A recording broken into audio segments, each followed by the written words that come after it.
supports of the main Confederate line. These guys are going to be rotating their pickets out, and we'll talk more about the role of the pickets in a little while. But you've got to get guys on, your own guys that are defending on that side of the earthworks have to get out on this side to get to their picket line. And so you're going to have places like this built where they can pass in and out of. If you notice, there's a wall that's going at a 90-degree angle on my right there. There probably, more than likely, would have been another wall taking a 90-degree turn to the left in order to mask this. From the People's Farm Watchtower, federal engineers are going to be trying to look and find any kind of openings that they can take advantage of for an inevitable assault. And as we go along, you're going to see earth walls unbroken, even with the sally port here.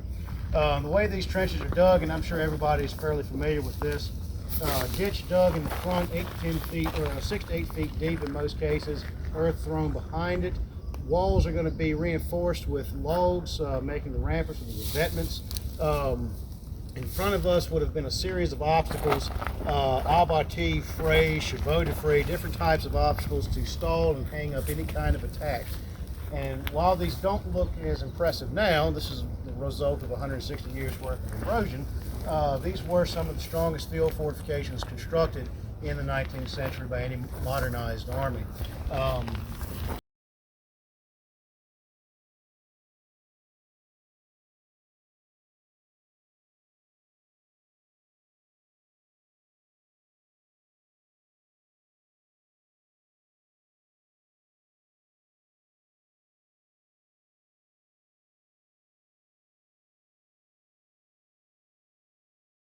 If there was a couple of brigades held in reserve, able to gear up and rush in too, this is still too close for comfort. Now the thing is, there are no brigades or divisions held in reserve. For the most part, Henry Heath and Cabot Wilcox's division are covering this entire area, and of the seven brigades defending this area, essentially from just south of Fort Gregg down to and past the Hart Farm, these 7 brigades only number about 8,300 men. In this immediate area, you're looking at 2,800 men with Lane's Brigade of North Carolinians. To their left is going to be Edward Thomas's Georgians. To their right is going to be McRae's Brigade of North Carolinians.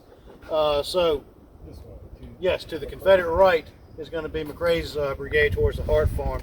And in between this section, only about 7 pieces of artillery. More than likely in this redan is going to be a two-gun section with the Norfolk Light Artillery.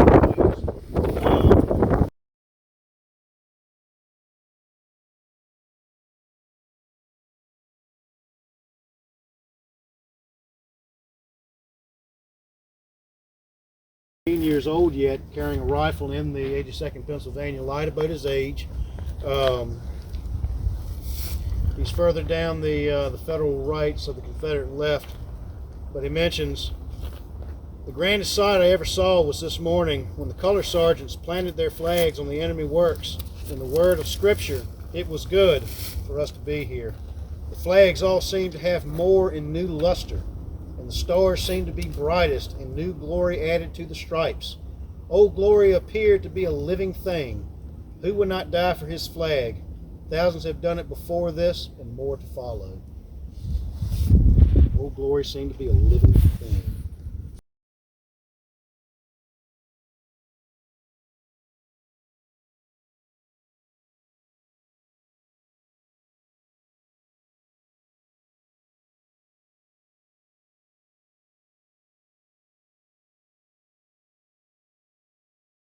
Brigades in the way, and by 7:45 pretty much all the Confederate resistance northeast of Hatcher's Run up to this point has been swept aside.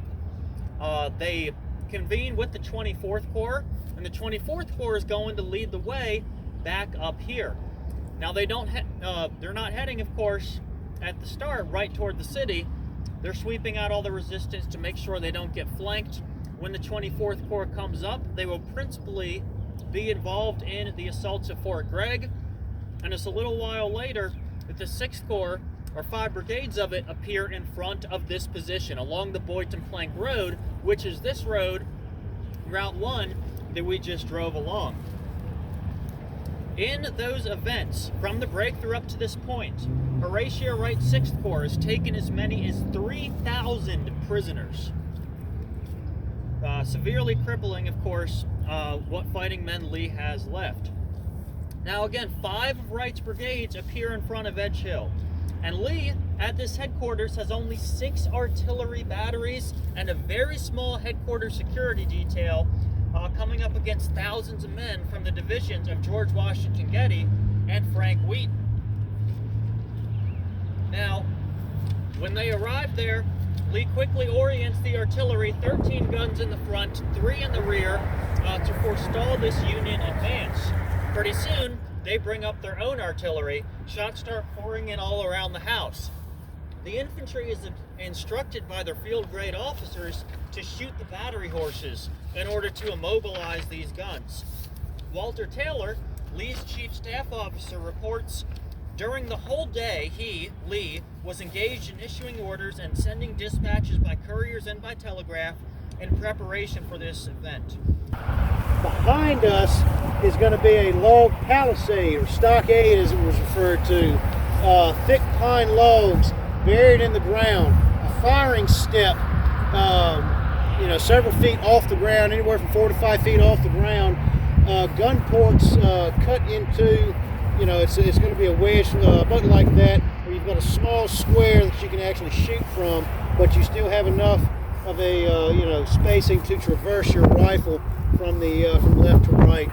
There should be a lot of blue bodies stacking up, but they don't. It doesn't happen. Because of each man having essentially 16 rounds of ammunition, very small amount of ammunition for the artillery in this fort as well. One of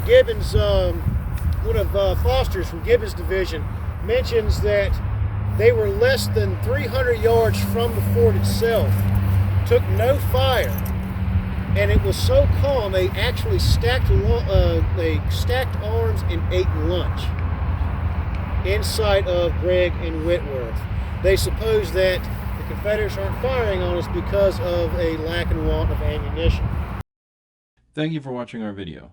Please remember to like, share, leave a comment, and subscribe. It really helps us grow the channel. Also, if you're looking for more history-related content, then we invite you to head over to our website, americasbesthistory.com. There you'll find hundreds of well-researched articles on a plethora of topics ranging in dates from 1491 to the present day. We upload new articles weekly. Hope to see you there.